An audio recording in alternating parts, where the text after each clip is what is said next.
Olá, seja muito bem-vindo a mais um episódio do podcast Pense Fora da Sala, o podcast do professor inovador. E neste episódio incrível, eu tenho duas convidadas especiais aqui comigo, que é a Priscila e a Thaisa, onde a gente vai falar um pouquinho sobre as emoções, cuidados socioemocionais da escola, dos professores e também dos nossos estudantes. Mas antes disso, eu quero convidar você para curtir esse podcast aqui, para encaminhar também para o máximo de pessoas que você puder. Vamos lá? Muito obrigada, Priscila e Thaisa, pela presença de vocês. Estou muito feliz por terem aceitado esse desafio também, para a gente estar aqui batendo um papo. Realmente vai ser um bate-papo para a gente conversar um pouquinho e eu vou passar a palavra para vocês se apresentarem. Priscila, pode começar, por favor. Então, boa tarde, Bea, boa tarde, Thaisa. É uma alegria estar aqui, né? Obrigada pelo convite para falar um pouquinho sobre habilidades e competências socioemocionais, tanto dos professores quanto dos alunos, enfim, no ambiente escolar. Muito bem. Também agradeço muito o convite, tá? De estar aqui com pessoas tão importantes que acreditam na educação, né? Acreditam em oportunidades de educação transformadoras, né? Para que a gente possa despertar consciências, né? Através daquilo que nós acreditamos. Então, muito obrigada pelo convite. Perfeito, Thaís. E a Thaisa já falou algo que já vem um gancho aqui para a gente iniciar a nossa conversa, né? Que é o despertar de consciência. Se a gente for voltar um tempo para trás, assim, a gente não falava muito de habilidades, competências socioemocionais. Isso tem um tempo, dá para se dizer, né? Talvez uns 5, 6 anos que começou a se enfatizar mais. Talvez isso tenha uma relação muito próxima também pelo fato de a gente também ter o desenvolvimento de mais doenças psíquicas, dá para dizer assim, e também neurodivergências e outros transtornos mentais que a gente tem hoje. E eu acho que hoje também tem algo bem importante que a gente está falando cada vez mais, que é as habilidades não técnicas são mais importantes que as habilidades técnicas. Então, na opinião de vocês, assim, o quanto é importante a gente ter esse cuidado socioemocional dentro da escola, começando com o professor, porque eu sou uma grande defensora de que primeiro a gente precisa cuidar muito bem do professor, para que depois a gente possa vir a cuidar do aluno, porque o processo, ao contrário, ele não acontece, né? Não tem como acontecer. Se a gente tem professores despreparados, não tem como ele preparar esse aluno, né? Não adianta dizer eu quero ter alunos protagonistas se eu não tenho professores protagonistas. O mesmo acontece com essas questões socioemocionais. Vocês podem compartilhar suas experiências também. Bea, quando você traz que nós precisamos pensar no desenvolvimento das habilidades e competências socioemocionais dos professores, é interessante, algo que você trouxe é muito interessante e é o que eu penso também, acredito que nós precisamos começar por esse mediador, né? Se ele não estiver bem psiquicamente, fisicamente, ele vai repassar isso para o seu aluno, ele não vai ter manejo de sala de aula, vão ter diversos impactos, né? No processo de ensino e aprendizagem, sem contar que esse professor está em adoecimento. Né? Então, nós precisamos urgentemente, né, de projetos socioemocionais dessa escola que cuida, essa escola que olha para o seu professor. E a partir do momento que a gente olha para esse professor, a gente também está olhando efetivamente para esse aluno. Por quê? Porque um professor que está bem psicologicamente, ele consegue ter um olhar atento com o seu aluno, no sentido de identificar fatores de risco mesmo, assim, olha, o meu aluno não está bem, porque para eu ensinar matemática para o João, eu preciso entender de matemática e conhecer o João. Então, qual é a história de vida do meu aluno, né? Claro que nas grandes cidades isso fica um pouco inviável, mas o professor precisa se conectar com esse aluno, gerar esse senso de conexão. E esse professor precisa ser cuidado também, né?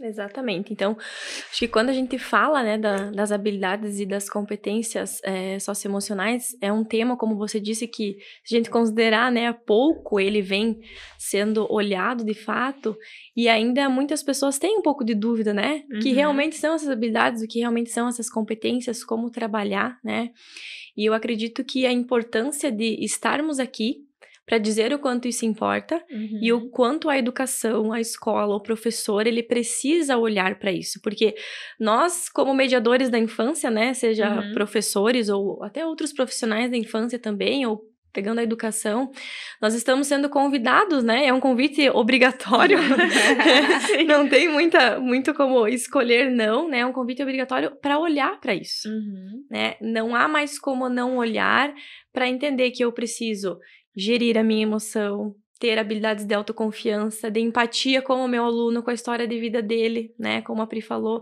Então, são habilidades que é um tema que ele precisa ser jogado no mundo para que as pessoas compreendam o impacto positivo que ele vai causar na educação, nos professores e na criança e no desenvolvimento dela, né? Porque se uma criança estiver ali com um adulto, né, seja o professor ou quem for, que tem essa capacidade de olhar diferente para ela, isso vai impactar a aprendizagem, o desenvolvimento, e isso vai trazer um benefício para todos os envolvidos, né?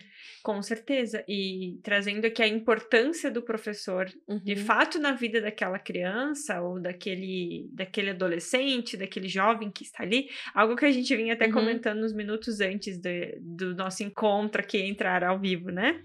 Que a criança, muitas vezes, ela passa mais tempo com o professor do que com a família. Então, o professor tem uma oportunidade ali de, sim, desenvolver outras habilidades na criança. Só que se ele não está preparado, como que ele vai fazer isso?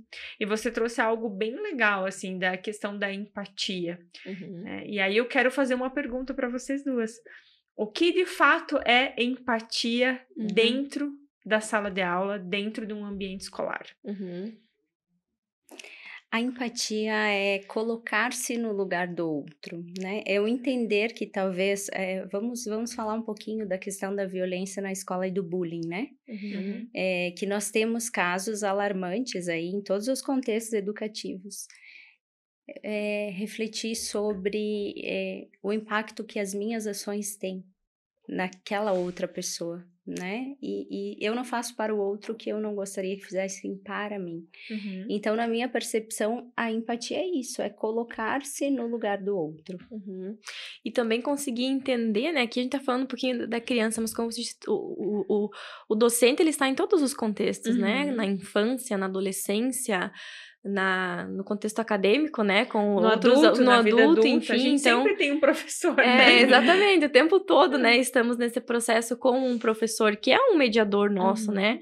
Então acho que a empatia aplicada nesse contexto, ela vem muito a enxergar o que o outro está comunicando, às vezes com um comportamento. Vamos pegar agora um exemplo da infância, né? Às vezes aquela criança está com um comportamento que ela está comunicando uma dificuldade, uma dor, um problema, algo que ela esteja vivenciando, né? Então, eu acho que a empatia, né, a Pri traz, assim, colocar-se no lugar do outro, isso é o termo, né, o significado dele. Mas, na prática, a gente conseguir olhar para além do que está sendo comunicado, né? De entender que se aquele comportamento está sendo apresentado, eu preciso olhar por trás daquilo para entender como eu, como professor, posso contribuir e impactar para além do ensino, né? Impactar Isso. criando memórias nessa criança, criando, né, seja quem for o aluno da sua faixa etária, criando uma transformação ali, uma contribuição que ela vai se repercutir pro resto da vida, né? Então, acho que é conseguir olhar para quem está ali, né, nesse papel de professor, quem está do outro lado, né, que você está ensinando e fazendo a sua função social, mas conseguir entender o que aquele aluno está querendo comunicar com o seu comportamento, eu acho sabe? que isso é algo bem importante, assim, porque às vezes, quando a gente olha o comportamento de alguém, a atitude, até nós adultos, quando você está conversando com alguém, enfim, por que de fato aquela pessoa teve aquele comportamento? O que ela está precisando, às vezes, naquele momento? Ela gritou com você, ok. Qual é a dor que tem ali dentro? né? Porque a gente sabe que tem algumas coisas que não são anormais a um comportamento esperado do indivíduo humano, né? Então isso, e realmente, quando a gente fala da criança, do jovem, do adolescente e do adulto também, vejo por ser professora do ensino superior também, ele sempre vai ter você como exemplo de profissional, né? Então eu acho que isso é extremamente significativo, assim, quais as minhas atitudes e o quanto, voltando, né? O quanto o professor precisa estar bem preparado para que ele seja emocionalmente também um bom exemplo para esse aluno, né? Porque se o professor perdeu o controle ali, de uma determinada situação, enfim, né? Vamos colocar uma situação hipotética aqui de, o professor gritou na sala de aula, perdeu o controle e gritou. É essa mensagem que você está passando para esse aluno. Quando eu perco o controle, eu grito. Né? E isso também reflete para nós pais. Que eu acho que aqui a gente está falando, né, de professores de escola, mas isso me veio agora, assim, porque isso é com nós em casa, porque a gente está sendo professor dos nossos filhos também. Né? Então, acho que isso, assim, o impacto que tem sobre a vida das crianças é, assim, impactar para a vida inteira. Sim. Né? E falando desse impacto, assim, e hoje, no meio de tanta tecnologia, de tanta inovação, de tanta novidade chegando, como a gente consegue associar tudo isso? O cuidado emocional, ou algo que a gente também comentou, né? O quanto é importante a inteligência artificial com a inteligência emocional agora se juntar, porque muitas vezes o que eu tenho percebido, as pessoas como sociedade, a gente está recebendo tanta novidade que a gente muitas vezes não sabe nem por onde começar. A gente fala, meu Deus, o que eu faço agora? Por onde eu vou? E eu acho que isso também tem uma relação muito próxima com os índices de suicídio, de ansiedade, depressão que a gente está vendo agora na sociedade, né? E como que isso se conecta, assim? Que a gente precisa de um, não pode abandonar, mas também precisa de outro, né? Tudo em equilíbrio, né? Tudo em equilíbrio. Quando a gente fala de professor, né, Bea e Thaisa, e aí a gente traz um pouquinho para essa questão de um professor inovador, né? Esse professor que busca aprender novas ferramentas tecnológicas como a inteligência artificial. O que é que a gente fala sempre para que esse professor seja um aliado tanto da inteligência artificial, das tecnologias, mas também da inteligência emocional, né? O que isso quer dizer? Que ao mesmo tempo em que ele precisa, sim, dominar essas novas tecnologias, ele precisa também olhar um pouquinho para si. E aí eu posso trazer essa questão da analogia do avião, né? Em caso de despressurização da cabine, máscaras cairão à sua frente. Coloque primeiro em você para depois ajudar o teu colega. Então, esse professor, ele precisa estar ciente que ele também precisa do autocuidado e do autoconhecimento. Né? A partir disso, ele consegue transferir isso na sua mediação em sala de aula, né? E eu acho que é por aí mesmo, a gente precisa ter esses momentos de pausa, momentos de autocuidado, momentos para se olhar, porque tem coisas que só eu vou fazer por mim. E eu falo para os professores, tem coisas que só você vai fazer por você. O teu filho não vai fazer, teu marido não vai fazer, é você, é você. É tipo ir na academia, né? Se eu não for, ninguém vai por mim. Né? Então, a partir do momento que a gente também começa a estruturar na escola, desenvolver, potencializar essa cultura de saúde mental, essa rede de proteção, né? A gente começa a entender que tudo flui. Né? E poder aliar a inteligência emocional com a inteligência artificial, com as novas tecnologias, é algo que cada vez mais vai ser fomentado no mundo, né? Porque as competências socioemocionais estão aí para mostrar que a gente precisa cuidar das nossas emoções, né? E eu acredito que nós estamos vivendo uma transição cultural, social, né? Como eu disse, que a tecnologia, ela é uma aliada, né?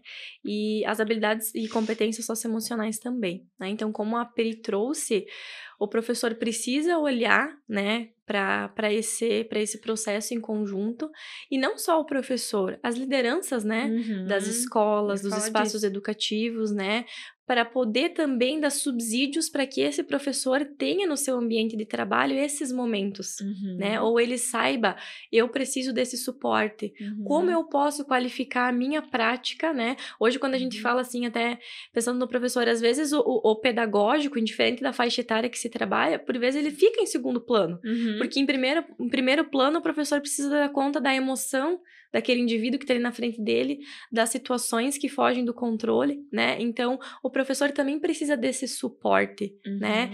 Das lideranças, né? De ter esse espaço de acolhimento, de escuta, para que ao se sentir seguro, ele vai potencializar os seus resultados. E aquele aluno na aprendizagem. Então, veja que é uma reação em cadeia, onde todos ganham quando a parte de o movimento de fazer diferente e de qualificar também o outro que precisa desse suporte, né? Eu acho que tem algo bem importante aí do olhar das lideranças, e independente de qual é o nível de ensino que a gente está falando aqui, né? Falando de instituições de ensino de modo geral. Algo que a gente já comentou. Primeiro, cuidar o professor. E quando eu acho que, quando acontecer essa virada de chave de lideranças, seja o gestor, acadêmico, seja o diretor de escola, seja liderança, secretários, enfim. Eu acho que depois a Pri pode contribuir muito, assim, com o projeto que ela implementou. Quando existir essa virada de chave de que quando eu cuido bem do meu professor, quando o meu professor é bem cuidado, quando ele tem essa assistência, uma assistência real, assim, não aquela que a gente fala, uma palestra no início do ano sobre aquilo. Gente, isso não, assim, ó, se a gente precisa de continuidade, a gente né? vai ter, assim, 2% talvez que vai impactar aquele indivíduo. Tem que ser algo contínuo, tem que ser algo que tenha, que realmente aquele professor se sinta seguro naquele ambiente, que ele saiba que ele tem essa assistência. Tanto dessas questões pedagógicas, e aí entra formação continuada, que é algo que eu acredito muito, e formação continuada não é uma palestra, uma formação no início do ano e uma na metade do ano. Formação continuada, esse professor está sendo constantemente preparado com inovação, com tecnologia, isso uma vez por semana, cada 15 dias, para levar a inovação para dentro da sala de aula. E aí entra as questões socioemocionais também. O professor precisa estar bem preparado para isso. E isso vai gerar um efeito cascata que a Thaís trouxe, né? Porque, gente, imagina um professor munido de ferramentas de tecnologia, de inteligência artificial e também de ele estar seguro dessas questões socioemocionais e ele ir para a sala de aula. Com certeza vai ser uma outra sala de aula. A gente vai ter um outro ambiente escolar ali, né? E eu acho que, Pri, você pode trazer muito bem o teu projeto, né? Que você implementou aí durante a pandemia, ele surgiu e já foi premiado. Inclusive, conta para nós um pouquinho sobre ele. Sim, então o projeto socioemocional Cuidando de Quem Cuida, ele é um projeto direcionado à promoção e prevenção da saúde mental dos professores, não somente dos professores, mas dos profissionais da educação. Ele surgiu também com a autoria da secretária de Educação, a Carme, né? Então, nós duas desenvolvemos lá em 2021, quando esses professores estavam ainda em isolamento. O que é que nós pensamos naquele tempo, né? Todos os olhares eram voltados ao acolhimento das crianças nessa volta presencial. Então, nós tínhamos muito material de como nós vamos acolher as crianças, tá? Mas nós não tínhamos nada sobre acolhimento do professor. E para nós, enquanto equipe gestora, não fazia sentido acolher uma criança se esse professor não estava bem psicologicamente. Então, de que forma que nasceu o projeto Cuidando de Quem Cuida, né? Através de momentos de escutas individuais. Então, eu ouvi, claro que uma cidade muito pequena, né? Onde nós tínhamos 70 profissionais da educação, eu ouvi cada um, eu acolhi todos, né?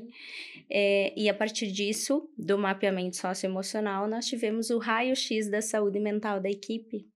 E quando a gente teve esse raio-x, nós, assim, realmente ficamos muito impressionados e preocupados, porque nós estávamos com uma equipe doente. Então, 94% dos nossos professores e profissionais da educação estavam doentes.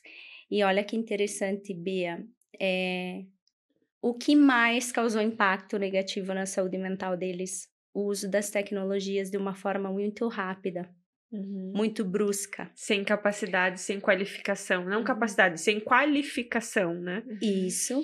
Então, para eles, gravar um vídeo gerava ansiedade. Para professores muito tímidos, isso causava...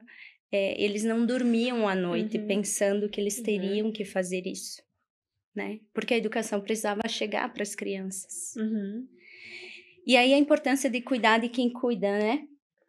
Então, nós traçamos estratégias de cuidado socioemocional, onde os professores, até hoje, eles têm 1 hora de aula, atividade, os professores, durante a semana, para estarem participando de práticas integrativas, de yoga, de auriculoterapia, de acompanhamento nutricional, de psicoterapia, de fonoterapia, né?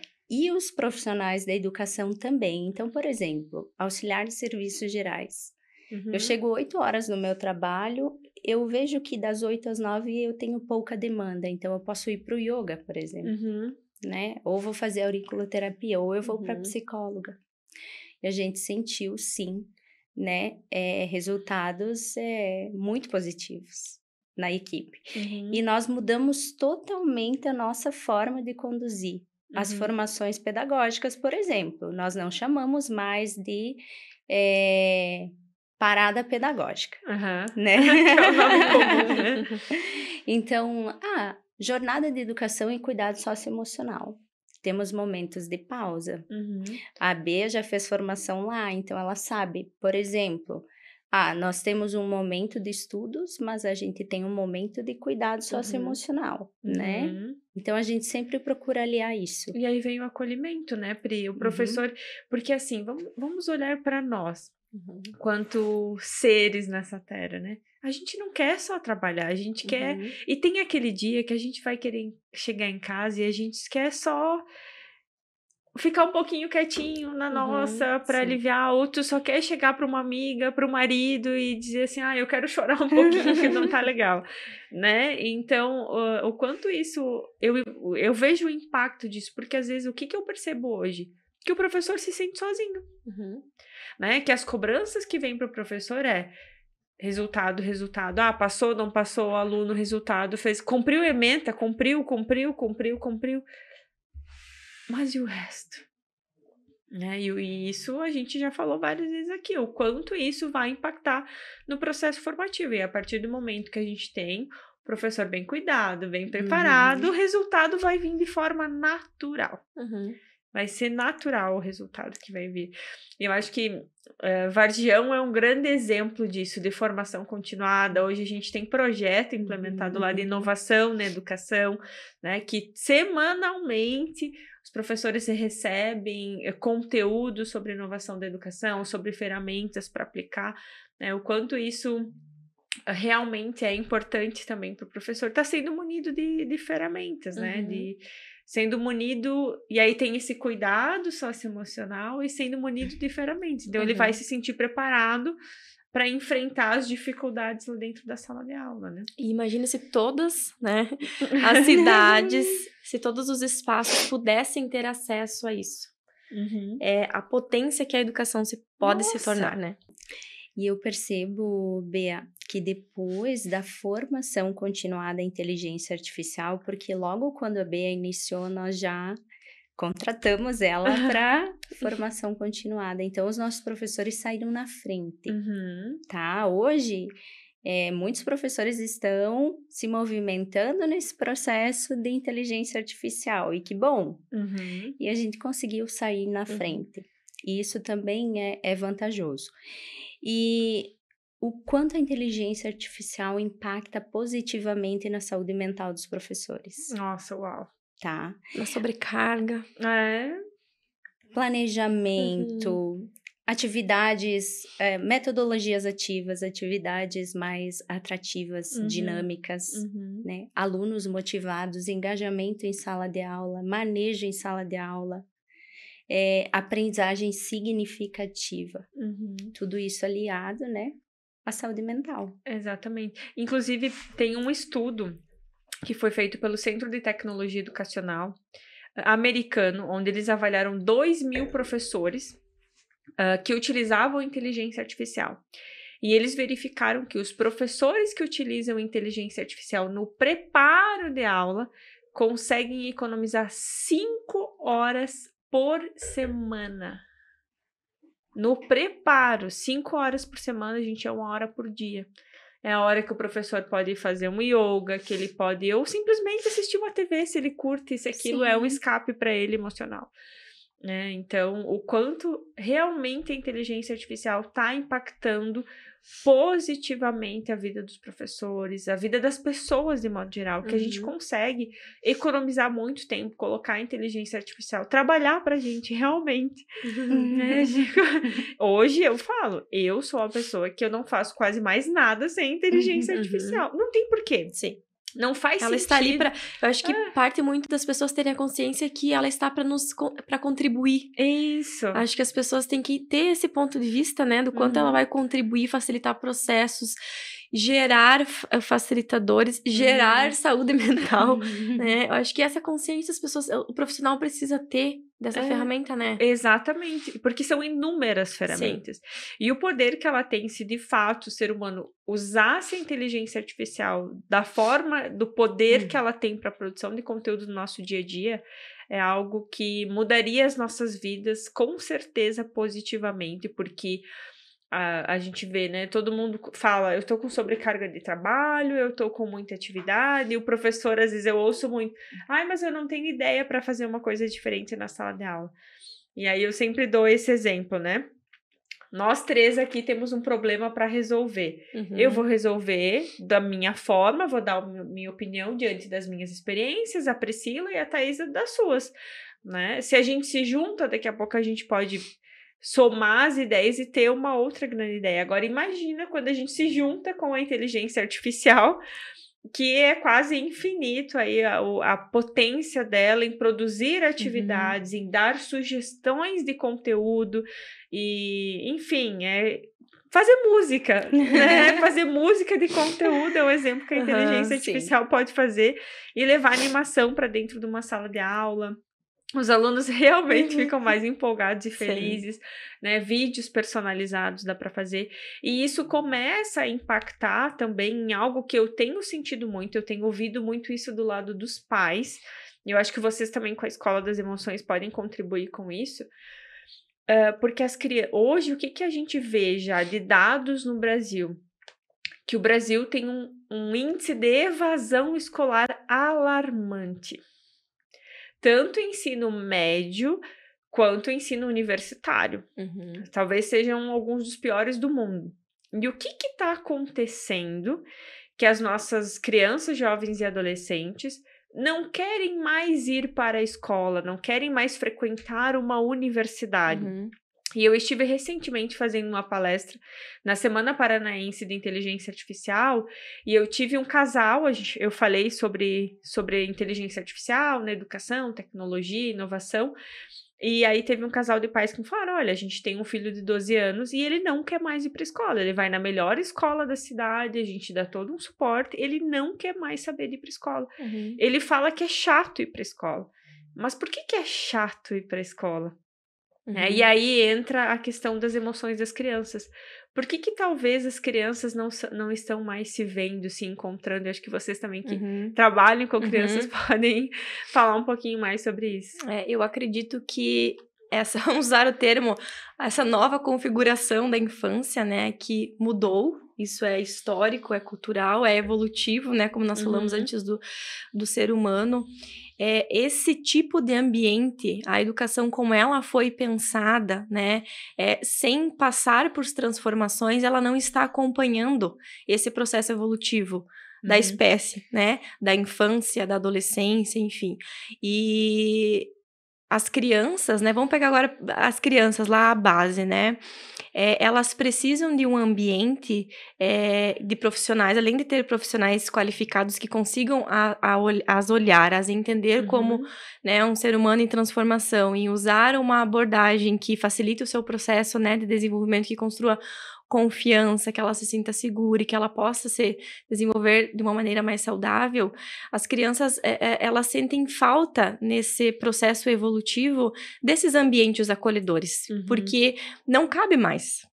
Não cabe mais. Essa configuração da educação, ela não está mais acompanhando, né? E isso está nos números. Não somos nós que estamos falando, está nos números, nos registros, nas evasões, nos problemas psicológicos, de aprendizagem, na saúde mental do professor, né? Da criança, do gestor, da educação que está colapsando. Né? Então, quando a gente traz um pouquinho o olhar agora, né, do mundo sentir, que né, a gente usa o nome Escola das Emoções, né, o nosso nome queridinho. O que a gente pensou? Primeiro, além de pensar, né, em como olhar para a nossa equipe, em como treinar esses profissionais para que eles saibam orientar a criança, porque não adianta eu ter o melhor conteúdo, eu aplicar ali naquele momento e esse aprendizado ser perdido. Porque a criança não vai ter outros ambientes que vão dar o mesmo estímulo para ela, que ela possa ter isso em outros locais, né? Então, a primeira proposta é a gente pensar até na estrutura física, né? A gente pega muito a logística, às vezes, da escola regular, né?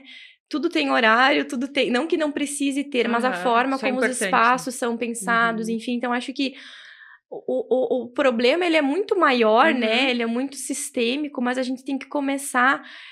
como eu disse antes, nós adultos, nós profissionais da infância, nós líderes, nós precisamos olhar para mudar esse cenário, né? Porque nós precisamos, a educação precisa acompanhar as mudanças que estão acontecendo no ser humano, né? Seja com a tecnologia, né? Seja com as emoções, seja como olhar para esse ser humano, porque como você trouxe, às vezes aquele aluno, para ele é maçante, é entediante, porque a escola não conseguiu falar a língua dele, a língua que ele aprende. E esses dados estão cada vez maiores. Por exemplo, a gente fala muito, quando a gente fala de infância, aluno, educação, dos déficits, das neurodivergências e tudo mais. Mas a literatura, as pesquisas também estão registrando um alto índice de altas habilidades. E a escola está pronta? Porque a gente costuma olhar só para a falta, né? Meu filho tem déficit, ele tem problema, enfim. Não, às vezes ele tem uma alta habilidade que para ele também não se encaixa naquele modelo. E o que a escola está extraindo daquele potencial que ele tem e ninguém viu? Perfeito, Thaisa. Isso, assim, foi perfeito com o que eu penso, né? E o porquê que a nossa educação está entrando nesse colapso. Sim. Né? Em todos os aspectos. Primeiro, a questão do design de uma sala de aula, da estrutura que você trouxe, né? Que você já tem esse perfil diferente. Gente, a gente tem tanta evolução, tem tanta coisa bonita. As casas hoje, cada dia tem uma novidade, tem as cores. E se a gente olha para a sala de aula, é exatamente igual. Pintada das mesmas cores, um sentado atrás do outro. E aí, quando você vem e entra no perfil de cada aluno, aí a gente entra na educação do futuro. Já se fala muito que a educação do futuro é personalizada. Como que eu vou personalizar? E vem a inteligência artificial que nos ajuda muito. Mas entra perfil de aprendizagem, né? Os sinestésicos, os auditivos, os mais visuais, entra as inteligências múltiplas. E algo bem importante, a gente acaba sempre olhando para o que está faltando, né?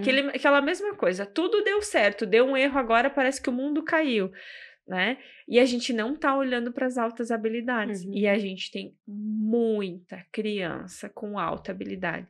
Vai para a escola, o que a gente está fazendo lá na escola? Tenta deixar todo mundo igual. Então, o que a gente está fazendo com aquele indivíduo que talvez a gente poderia potencializar essas habilidades que ele tem, né? Que é dele, nasceu com ele. Né? E às vezes a gente tenta... Isso que eu falo, assim, eu acho que hoje a gente tem um problema gravíssimo, e isso eu olho muito para o ensino superior, né? Que você tem uma tendência a sempre regular a educação para baixo, não para cima, né? Antigamente eu digo assim, talvez anos 70, 60, você tinha que tirar uma nota 8, pelo menos, para você ser aprovado. Aí depois diminuiu para 7. Hoje, a maioria das instituições, a média é 6. E tem várias instituições, já ouvi que a média é 5 para você ser aprovado numa disciplina. Então, veja que a gente está piorando. Em vez de você exigir de uma forma positiva, né, para ter melhores resultados, a gente acaba sempre regulando para baixo. Né? Sempre equilibrando para baixo. E eu trago esse meu exemplo do ensino superior, porque quando a gente está no primeiro semestre, né? Não sei se a Priscila já deu aula para o primeiro semestre. Você vê aluno que estudou em escola pública, escola particular, na escola pública muito boa, na escola pública muito, assim... Eu não gosto de usar o termo muito ruim, porque às vezes aquelas condições, aquele ambiente, né? Mas talvez que não deu conta, né? E aí tem a escola particular também, que ela deu conta de tudo e formou muito bem, e tem a escola particular que fez mais ou menos, né? Então, só que quando chega no ensino superior, qual é a nossa tendência? Se um aluno tira o 10 e o outro tira o 5, a gente começa a ter uma tendência a começar a pegar mais leve. Pegar mais leve, pegar mais leve, pegar mais leve, porque você quer que aquele aluno do 5 suba. Só que é uma subida que ela é falsa, porque você está baixando o teu nível, a tua dificuldade na prova. Então, aquilo não é verdadeiro, é uma ilusão. Né? A mesma coisa que a gente fala nos percentuais de aprovação do município. Gente, desconfiem. Eu não acredito nos percentuais, especialmente a nível de estado e tudo mais. Tem que ter 98% de aprovação. Mas aí, muitas vezes, o aluno que não deveria, que nem alfabetizou direito, ele passa para o próximo ano, onde ele deveria ficar só para melhorar o índice. Isso é falso, a gente está se iludindo. Né? E aí entra... em várias outras questões políticas também da educação. Com certeza. Né? Então, isso realmente são os impactos que a gente precisa ter dos cuidados como um todo e ter esse cuidado de não se iludir também, né? Sim. E isso requer um olhar também da gestão, né? Gestão, sobre esse processo de ensino-aprendizagem, se de fato ele está sendo efetivo, né? Se os números que estão ali, eles de fato estão sendo efetivos mesmo. Perfeito, Pri. Eu acho que a gente veio falando desde o início, né, da liderança. O quanto é importante a gente ter líderes de educação sendo profissionais da educação. Assim como eu falo que o gestor da saúde tem que ser um profissional da saúde. Né? Claro, também existe aquela pessoa que trabalhou por anos no ramo e ele entende, né? Mas eu acho que quando a gente tem um gestor que ele de fato entende aquilo, e primeiro, para a gente ter um professor bem qualificado, um professor bem cuidado, esse líder tem que pensar fora da sala. Né? Perfeito. Esse tem que começar por essa liderança. Porque se não começar pela liderança, não foi. Esquece. Porque é uma roda, né? Exato. É uma cascata. Se o líder tem uma outra visão, se ele tem um outro pensamento, ele vai impactar sobre todos os professores que estão ali e o resultado vai ser incrível e eu não tenho dúvida nenhuma disso. Né? E aí, um exemplo voltando para a inteligência artificial. Quantas instituições de ensino, e aqui eu trago o termo instituição de ensino, já investiram em formação continuada e voltando, de fato continuada, para a inteligência artificial? São poucos, né? Que saíram na frente e olharam, não... Sim. A gente já vai... Isso é importante. Não vai mais voltar atrás, gente. Inteligência artificial não volta atrás. Se você não aprender a usar a inteligência artificial, ela vai passar por cima de você. Com certeza. Né? E para o professor a mesma coisa. E aí o aluno já está usando ferramentas e ele tem medo de dizer para o professor que ele usa porque o professor está repreendendo esse aluno. Até por não conta pode do usar. estigma. Exatamente. E assim como nós temos um estigma de saúde mental na escola e nos ambientes educativos, nós também temos um estigma relacionado à inteligência artificial. Né? As pessoas não conhecem de fato essa ferramenta e por vezes julgam sem saber.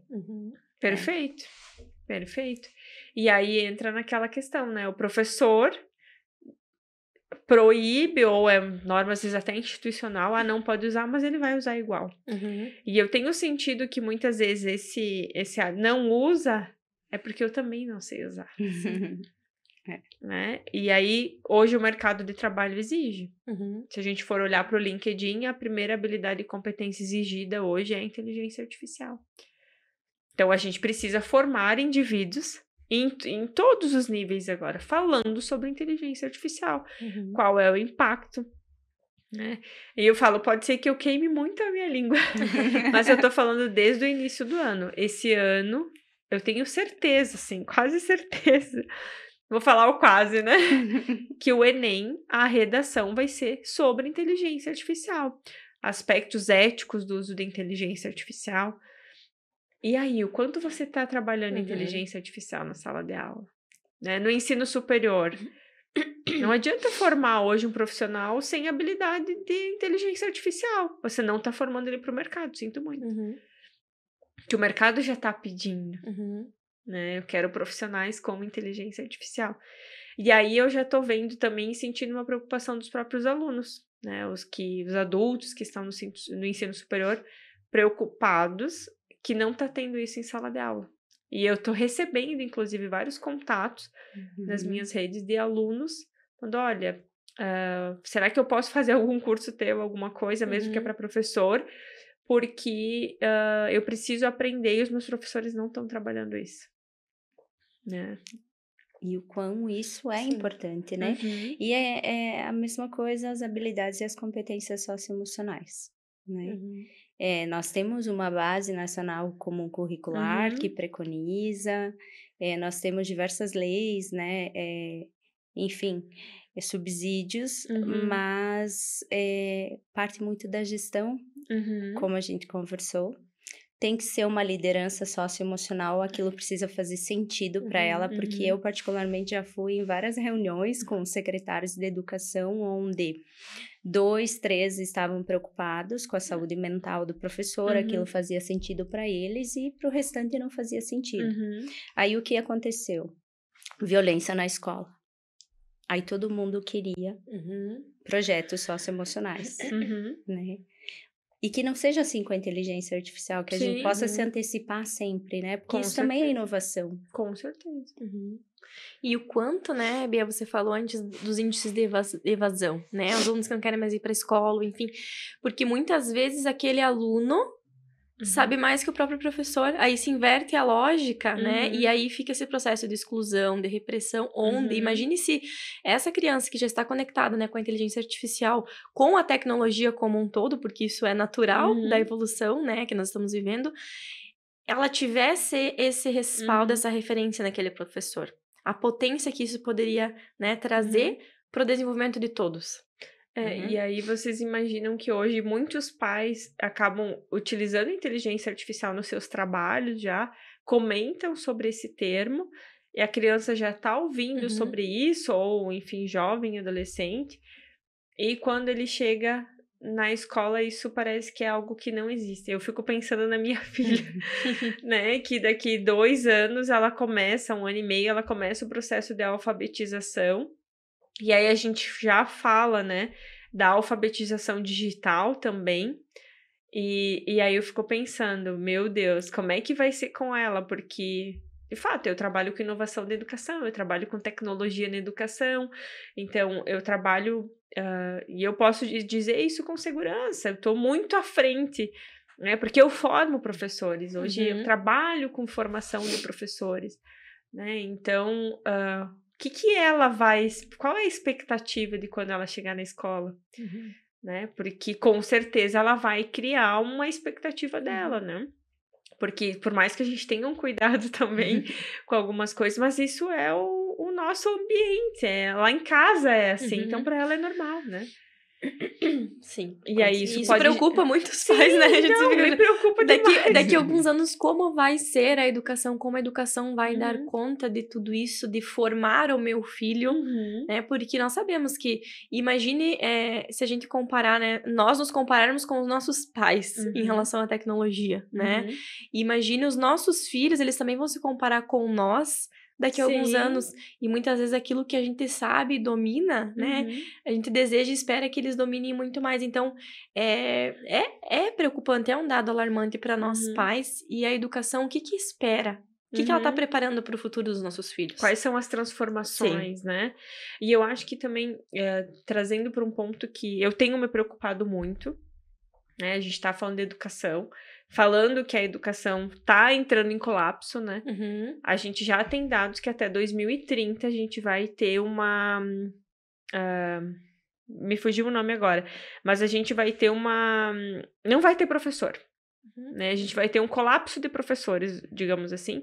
Não teremos mais professores para dar conta de atender tanto o ensino básico, o ensino fundamental, o ensino superior. Não vai ter mais professor.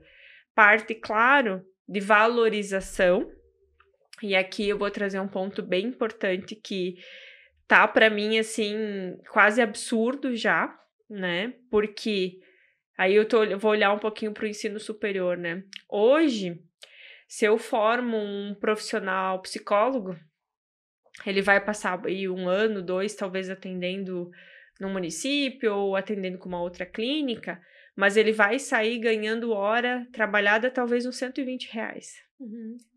Sair formado, recém-formado. Fisioterapeuta, mesma coisa, né? Dentista, bem mais que isso. E aí entra todo o resto. Quanto que um professor ganha hora-aula hoje? Metade disso.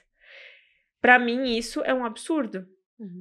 Porque o aluno recém-formado já está ganhando mais que o professor. Né? E aí, o que eu tô vendo acontecer? O cara que é bom realmente não tá ficando na universidade. O cara que realmente é muito bom naquilo que ele faz, ele não quer saber mais disso.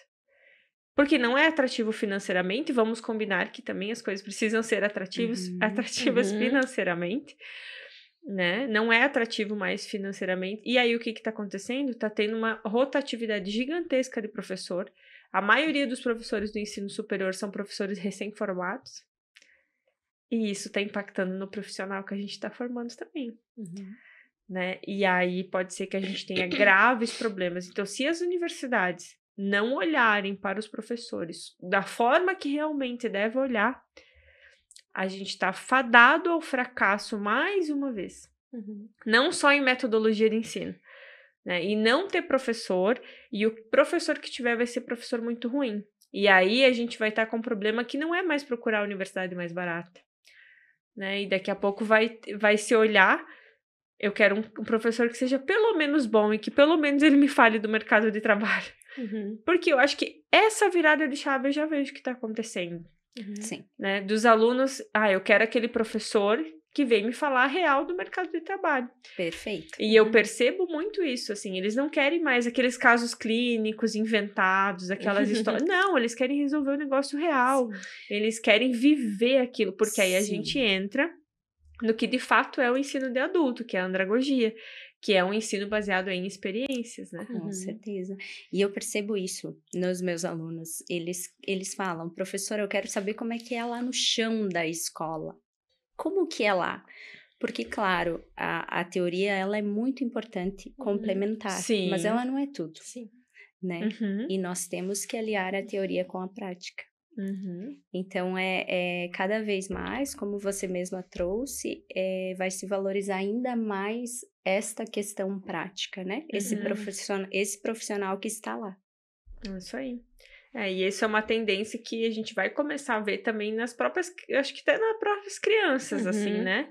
De você começar. A gente já tá vendo um perfil de crianças diferentes, né? Uma coisa que eu falo muito, que não é educação, a aprendizagem não tá mudando.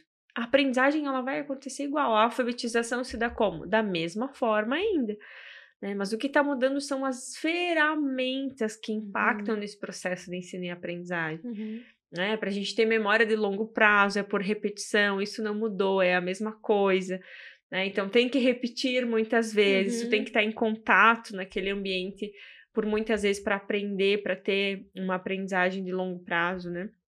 E aí entra mais uma vez no preparo e o quanto, de fato, a gente está tendo preparo para a tecnologia, para habilidades socioemocionais. E a gente falou de mercado de trabalho também, que misturou mas eu acho que isso é o legal, né? Tudo junto. A gente está ouvindo muito, e acho que para ir finalizando o nosso podcast, que as empresas estão demitindo mais por habilidades não técnicas do que habilidades técnicas. Qual é o olhar de vocês para isso? As empresas, de fato, estão demitindo por conta das habilidades comportamentais, né? A gente chama de soft skills, né? As hard skills são as habilidades técnicas e as soft skills as comportamentais. Por quê? Porque hoje, claro que eu não sou da psicologia organizacional, né? Mas eu estudo um pouco sobre isso. As habilidades técnicas você pode desenvolver no teu colaborador. Agora, as habilidades comportamentais, você vai precisar de muito treinamento e desenvolvimento. E as habilidades comportamentais começam lá na infância. Com certeza. E quando a gente pega, né, falando do mercado de trabalho, hoje as próprias empresas, elas estão entendendo que tudo é focado na experiência do cliente. Que é um ser humano que tem necessidades, expectativas, desejos, questões. Então, se eu não souber fazer a leitura do meu cliente de uma forma humanizada, né, e entender o quanto aquilo também vai demandar de mim na minha função, acaba gerando frustração para a empresa, para o funcionário. Essa rotatividade ocorre cada vez mais porque não se cumprem esses critérios que dizem respeito a prática, o contato com o outro, né? A minha relação com o outro, como eu me relaciono, que habilidades eu tenho para me relacionar, estar no mundo com o outro, né? Ter essa relação que vai trazer aqueles resultados que eu idealizo, né? E tudo isso começa na infância, né? Então, trazendo um pouquinho, assim, né, da minha vivência com a infância mesmo, do socioemocional na infância, né? É muito mais fácil plantar na infância, né? Por todo esse processo neurológico, cognitivo, de aprendizagem, né? A gente começar plantando essa sementinha lá para trazer benefícios, porque o impacto e o sofrimento depois na vida adulta ele também vai ser muito menor, né? E a gente vê o quanto a criança, ela precisa... Claro que não posso dizer a palavra pouco, né? Não posso dizer essa palavra no sentido literário, mas ela precisa de bons exemplos e ela precisa que aquela pessoa que está ali diante dela, aquele mediador, ele tenha condições de facilitar esse processo. Muito bem, estamos aí, passa rápido demais esse tempo aqui, né? Então, para finalizar o nosso podcast, Pense Fora da Sala, o podcast do Professor Inovador. Se você ainda não curtiu, não enviou, aproveita para enviar, porque o conteúdo aqui tá bom demais. E para finalizar, eu gostaria de uma mensagem final de vocês, Priscila, Thaisa. Que mensagem vocês gostariam de deixar para todos os professores que estão assistindo a mais um episódio desse podcast? A minha mensagem para os professores é que eles sejam, de fato, professores inovadores, que eles sejam professores... Eu acho que para eu finalizar, eu vou finalizar com uma frase de Antônio Nova, que eu gosto muito. Ele é um pensador da educação e ele fala que nós precisamos formar humanos por humanos para o bem da humanidade. Então, que a gente não se esqueça de ser esse ser humano, de assumir a nossa vulnerabilidade, de falar o que a gente sente, de abrir e desenvolver espaços de escuta e acolhimento na nossa sala de aula, porque o papel do professor vai muito além de ensinar, e esse papel ele marca para a vida toda de uma criança, de um adolescente, de um aluno. Perfeito, obrigada, Pri. Então, professores, a minha mensagem é despertem a sua consciência para que a partir do seu despertar, vocês possam impactar exponencialmente, né, e gerar transformação social a todos que o cercam, porque eu acredito que essa é a mensagem, né, a partir do momento que eu olho para mim, para minha função social, né, e tenho consciência de quanta transformação eu posso gerar no outro que está ali na minha frente, eu entendo o quanto isso vai impactar, né? Então, acredito que as ferramentas existem profissionais qualificados para ajudar o professor a potencializar a sua função. Ainda mais. Muito bem, Thaís e Priscila, muito obrigada. Obrigada, Bia. Por esse encontro, por disponibilizarem do tempo de vocês também pra gente estar fazendo esse bate-papo. Com certeza foi incrível. Já tô com 1000 ideias aqui também, sempre, né? Então, muito obrigada a você que assistiu mais esse encontro do podcast Pense Fora da Sala, podcast do Professor Inovador, que você possa enviar para o máximo de pessoas. Mais uma vez, obrigada Priscila e Thaisa, e até mais!